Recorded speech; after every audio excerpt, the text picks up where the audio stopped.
Hello everyone, my name is Miles Morales, and today I will be reviewing Resident Evil Apocalypse. So let's do this review.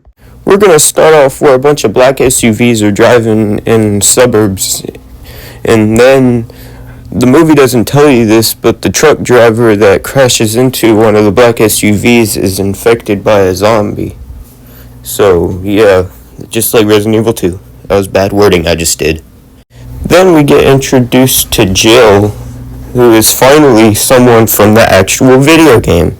And it turns out that Raccoon City has been basically covered up by a bunch of walls, and then if you try to go anywhere near those walls, they will shoot you, and then you will die, obviously. And then we get introduced to Carlos, who is another character from Resident Evil 3. And then Alice shows up at a gun store and then gets some clothes and stuff, and it turns out she was injected with the T-virus.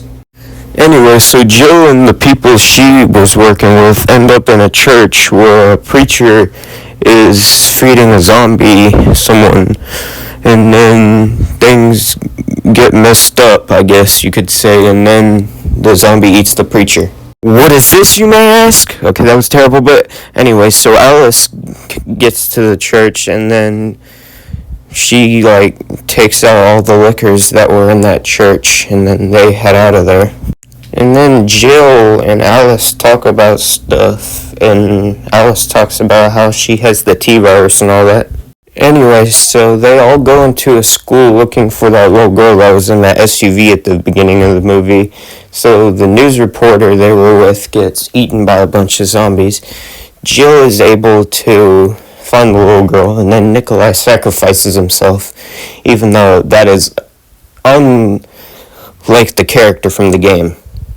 Anyway, so basically the comic relief guy is found by a bunch of police guys, and so then Nemesis shows up, and then he basically destroys everything. I'm pretty sure I used the wrong picture, but honestly, let's just skip ahead to when Alice fights Nemesis, and then he turns good, which is also unlike the game, and then Nemesis decides to sacrifice himself.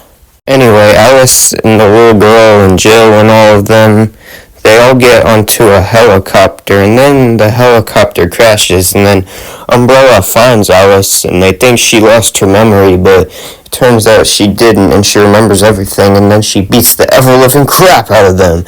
And now Umbrella's basically ruling the world, it seems. Alright, that was my review of Resident Evil Apocalypse. Make sure to comment, like, and subscribe, and I'll see you in the next one. Peace, guys.